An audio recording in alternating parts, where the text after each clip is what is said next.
Dimension वाले chapter में आज स्टडी करेंगे change of units. Change of units का मतलब एक सिस्टम से दूसरे सिस्टम में यूनिट कैसे चेंज करना है। तो इसके लिए सबसे पहले ये लिखा हुआ है N1 U1 equal N2 U2। N1 N2 है इसके न्यूमेरिकल वैल्यू और U1 U2 इसका यूनिट है। न्यूमेरिकल वैल्यू मतलब जैसे 2 किलोग्राम लिखा हुआ है 2 kg, तो न्यूमेरिकल वैल्यू हो गई 2 और किलोग्राम इसका हो गया यूनिट। अब इसके लिए फार्मूला में कैसे यूज करना है, तो डायमेंशन निकालना बताया था, उसी तरीके से हम इसका फार्मूला यूज करेंगे।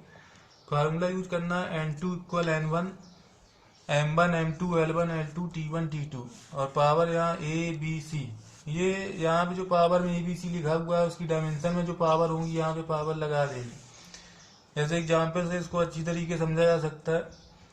न्यूटन जैसे होता है फोर्स का यूनिट होता है और 1 न्यूटन इक्वल होता है 10⁵ डाइन। तो न्यूटन एम्पियर सिस्टम में होता है और डाइन जो होता है इसका CGS सिस्टम में। तो न्यूटन को डाइन में चेंज करना हो तो इसी फार्मूले से चेंज करेंगे, या CGS सिस्टम से एम्पियर सिस्टम में चेंज करना हो तो भी इससे चेंज कर सकते हैं। एक यूनिट से हम दूसरे में चेंज कर सकते हैं।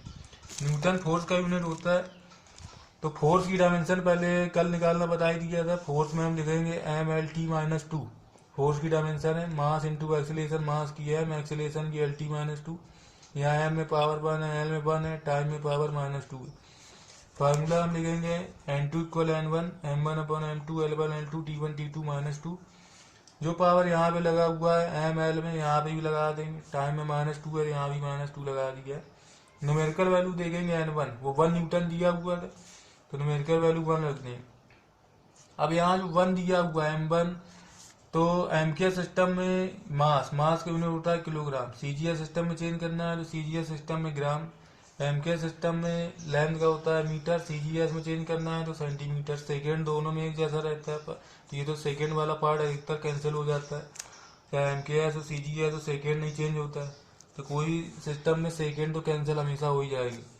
किलोग्राम को ग्राम में चेंज करेंगे तो 1000, मीटर को सेंटीमीटर में चेंज करेंगे तो 100। 3 यानी पावर हो गया 5, तो 1 न्यूटन इक्वल हो गया 10⁵ डाइन। तो N2 इसकी न्यूमेरिकल वैल्यू है 10⁵ आ गया और इसका CGS सिस्टम यूनिट हो गया डाइन। इसी तरीके से हम जूल को अर्ग में चेंज कर सकते हैं। 1 जूल इक्वल 10⁷ अर्ग। अर्ग को हिंदी में ऐसे लिखते हैं, इंग्लिश में ERG लिख दिया जाता है। एम्पियर सिस्टम में जूल होता है यूनिट और CGS सिस्टम में अर्ग होता है। एनर्जी हो चाहे वर्क हो, दोनों का यूनिट जूल होता है, क्योंकि एनर्जी भी वर्क है और वर्क को एनर्जी बोल सकते हैं। तो एनर्जी की डायमेंशन होती है ML2T-2, ML2T-2। अब फिर इसका फार्मूला हम लिखेंगे, उसी तरीके से इसको चेंज कर दिया जाएगा। N2 equal N1 M1 M2 L1 L2 T1 T2 -2। तो N2 इक्वल N1 की वैल्यू 1, पहले किलोग्राम फिर इसमें ग्राम, मीटर सेंटीमीटर सेकेंड दोनों में सेम, तो ये कैंसिल हो जाएगा। यहाँ पे पावर ध्यान देना है 2 लिखा हुआ है। किलोग्राम में जब ग्राम चेंज करना है तो 1000, मीटर को सेंटीमीटर में चेंज करना है 100। यहाँ पावर 2 लगा है तो 100 × 100 कर देंगे, टोटल 10⁷ अर्ग हो जाएगा। तो जूल चेंज हो चुका है 10⁷ अर्ग में, न्यूमेरिकल वैल्यू 10⁷, इसका यूनिट हो गया अर्ग। एम्पियर से CGS में चेंज कर दिया। इसी तरीके से CGS से एम्पियर सिस्टम में भी चेंज कर सकते हैं। जरूरी नहीं है कि एम्पियर से CGS में चेंज करें, CGS से एम्पियर में चेंज कर सकते हैं, किसी भी सिस्टम को बदल सकते हैं। लेकिन आजकल वैसे एम्पियर और CGS सिस्टम ज़्यादा यूज हो रहा है, मीटर किलोग्राम सेकेंड या सेंटीमीटर ग्राम सेकेंड। अब इसके बाद डायमेंशन का अगला यूज आता है करेक्टनेस फॉर एनी फार्मूला। कोई फार्मूला लिखा हुआ है, डायमेंशनल मेथड से हम इसको ये देखेंगे कि फार्मूला सही लिखा है कि गलत लिखा है। इसको कैसे चेक किया जाए। कोई फार्मूला लिखा हो, डायमेंशन में रूल पहले याद रखेंगे। जैसे मीटर है तो उसको मीटर में जोड़ा जा सकता है, उसको किलोग्राम में नहीं जोड़ सकते। और जो किलोग्राम है मास है, तो मास को मास में ही ऐड कर सकते हैं, उसको लेंथ में ऐड नहीं कर सकते, और लेंथ को लेंथ में ऐड करेंगे, टाइम को टाइम में ऐड करेंगे। अब कोई ऐसा नहीं कर सकता टाइम को 1 किलोमीटर में ऐड कर दे, ना 1 सेकेंड को 1 किलोमीटर में ऐड कर सकते हैं, ना 1 किलोमीटर को 1 सेकेंड में। तो किलोमीटर है लेंथ और सेकेंड है टाइम। जो क्वांटिटी जिस टाइप की है उसको सेम टाइप की क्वांटिटी में ऐड करना है। टाइम है तो वो टाइम में ही ऐड होगा, चाहे वो घंटा हो, मिनट हो, सेकेंड हो। और मास है तो फिर मास में ऐड होगा, लेंथ है तो लेंथ में ऐड होगी। उसका यूनिट दूसरे सिस्टम में हो सकता है, मीटर को सेंटीमीटर में ऐड कर सकते हैं, लेकिन मीटर को किलोग्राम में ऐड नहीं कर सकते।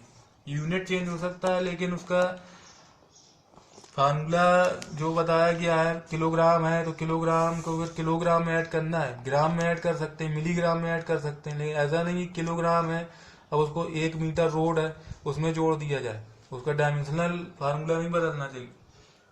तो करेक्टनेस फॉर एनी फार्मूला में सबसे पहले ध्यान रखेंगे, जैसे कोई फार्मूला लिखा हुआ है इक्वेशन ऑफ मोशन जैसे होता है V equal U plus A T, अब ये सही लिखा है फार्मूला गलत लिखा है, इसको चेक करना है। डायमेंशन चेक करेंगे, लेफ्ट हैंड साइड की डायमेंशन देखेंगे, लेफ्ट हैंड साइड की डायमेंशन ये जो वेलोसिटी लिखा हुआ है इसकी डायमेंशन एल टी माइनस 1। तो राइट साइड में जो क्वांटिटी लिखी हुई है u और ए टी, इनकी भी डायमेंशन एल टी माइनस 1 आनी चाहिए। u भी इनिशियल वेलोसिटी है, अगर इसकी भी डायमेंशन निकाली जाए है तो वेलोसिटी इसकी भी एल टी माइनस 1 ही आएगी। और ए टी की डायमेंशन अगर निकाली जाए, क्योंकि इधर इक्वल में जो क्वांटिटी लिखी हुई है और यहाँ पे राइट साइड में जो क्वांटिटी लिखी हुई है u प्लस ए टी, तो सबकी डायमेंशन अलग अलग इक्वल होनी चाहिए। v की एल टी माइनस 1, u की L T minus 1, A T की डायमेंशन देखा जाए एक्सीलरेशन की एल टी माइनस 2, और टाइम है तो उसकी t यहाँ पावर 1 है, -2 एक कैंसिल हो जाएगी, एल टी माइनस 1, तो इसकी भी डायमेंशन एल टी माइनस 1 आ रही। तो इसका मतलब ए टी की डायमेंशन एल टी माइनस 1 आ गई, यू की भी एल टी माइनस 1, वी की भी एल टी माइनस 1, तो V equal U plus A T formula correct लिखा हुआ है। ये राइट साइड में जो क्वांटिटी है उनकी डायमेंशन और लेफ्ट साइड में जो लिखा हुआ है फिजिकल वर्ड उसकी डायमेंशन इक्वल होनी चाहिए, ये फार्मूला करेक्ट है। ये तो फर्स्ट नंबर का इसका हो गया। सेकेंड नंबर में जैसे कोई गलत फार्मूला लिख के देखते हैं, कोई भी फार्मूला लिख सकते हैं इसका, जैसे S equal half A T लिख दें, S equal half A T लिखा हुआ है, अब ये सही लिखा है गलत लिखा है अब ये हमें नहीं पता है, चेक करना है तो डायमेंशन से चेक करेंगे। लेफ्ट हैंड साइड में देखा जाए, लेफ्ट हैंड साइड में डिस्प्लेसमेंट या डिस्टेंस जो भी लिखा हुआ है इसकी डायमेंशन लेंथ है तो उसको कैपिटल एल से लिखा जाएगा। जो न्यूमेरिकल वैल्यू लिखी होती है 1/2 उसकी कोई डायमेंशन नहीं होती। ए टी लिखा हुआ है, ए टी की डायमेंशन चेक करेंगे, ए टी के लिए चेक किया जाए तो एक्सीलरेशन की होती है एल टी माइनस 2, और टाइम है इसकी कैपिटल टी में लिख देंगे तो ये फिर आ जाएगी एल टी माइनस 1। तो ये राइट साइड की डायमेंशन आ गई। तो राइट हैंड साइड में एल टी माइनस 1 आ रहा है, लेफ्ट हैंड साइड की डायमेंशन में एल आ रहा है, दोनों इक्वल नहीं आ रही, तो इसका मतलब लेफ्ट हैंड साइड की dimension not equal right hand side. इसका मतलब फार्मूला करेक्ट नहीं लिखा हुआ है, अनकरेक्ट फार्मूला है, गलत लिखा हुआ है ये फार्मूला इसका मतलब। तो अब डायमेंशनली करेक्ट फार्मूला बनाएंगे कैसे, अब ये अगले टॉपिक में बताया जा रहा है कि डायमेंशनली करेक्ट फार्मूला कैसे बनाना है।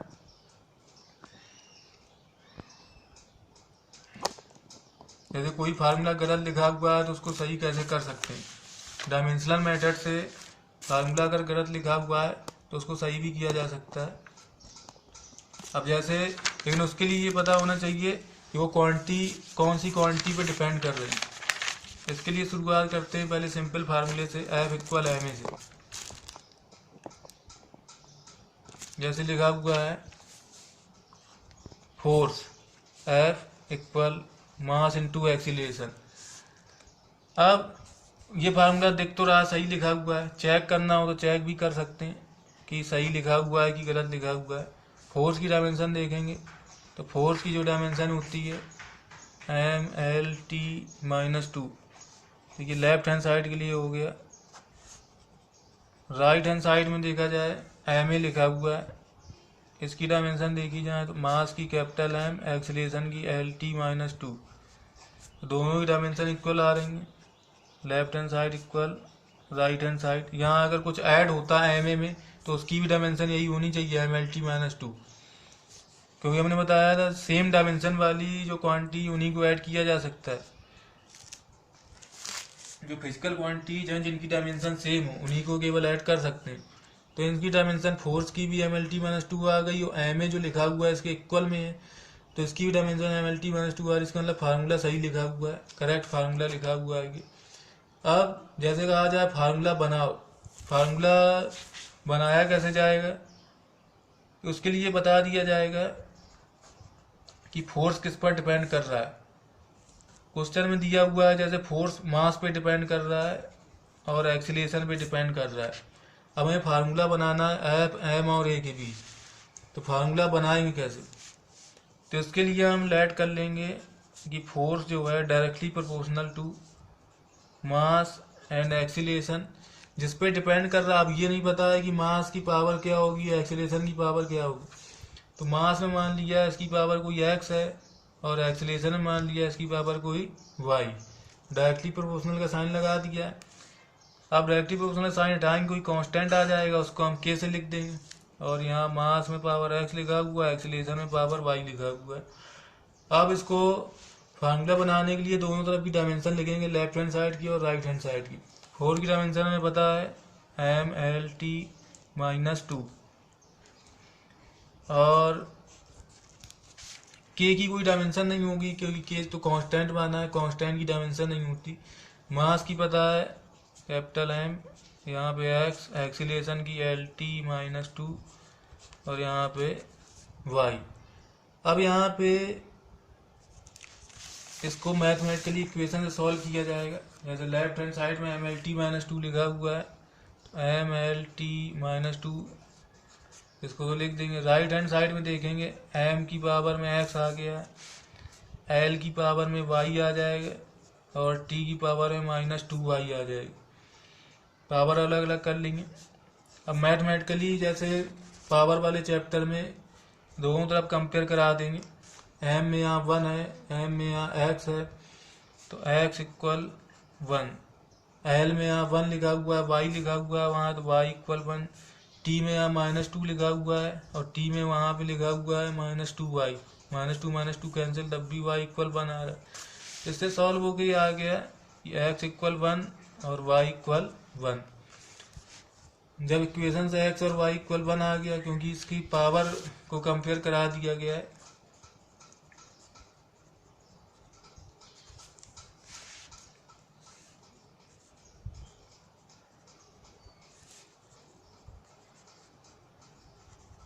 दोनों तरफ की इसकी पावर है, इसको कंपेयर करा के मैथमेटिकली सॉल्व करके x इक्वल 1 और y इक्वल 1 आ गया।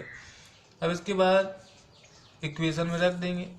f इक्वल के लिखा हुआ था, मास x की वैल्यू 1, एक्सीलरेशन y में पावर भी 1 आ गया।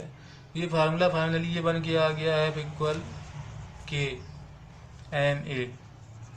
f इक्वल के एम ए फार्मूला आ गया, लेकिन फार्मूला तो हमें लर्न होता है इक्वल एम में। अब यहाँ पे के एक्स्ट्रा आ रहा है। अब इस के की वैल्यू डायमेंशनल मेथड से नहीं ज्ञात कर सकते। डायमेंशनल मेथड से कांस्टेंट की वैल्यू नहीं निकाली जा सकती, इसकी एक्सपेरिमेंट से वैल्यू निकलती है। लैब में जब एक्सपेरिमेंट करेंगे, बाई एक्सपेरिमेंट